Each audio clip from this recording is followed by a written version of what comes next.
In a series, first is 0.5, then 1.5, then this is 5, then this is 18.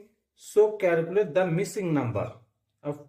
So first we can write, there is a logic, is 0.5,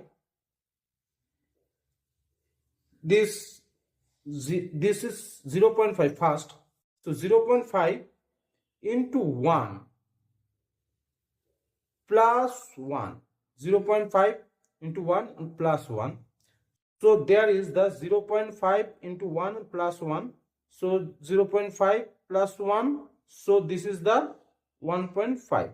This next term. First term to next term.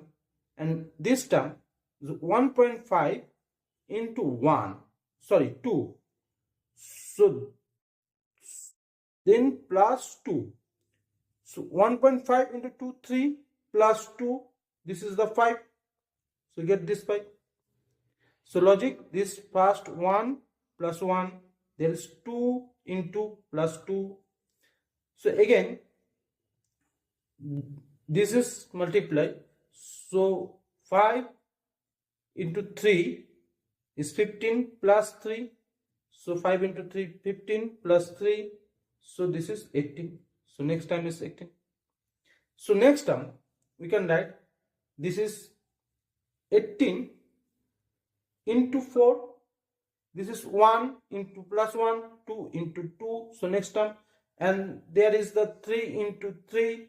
So you can write, this is 18 into 4 plus 4. This is logic, 1, 2, 2. So 18 into 4 is the 18 into 4. Sorry, 18 into 4 is 36. This and plus 4. So this is the 76. So this value is 26 in a logic.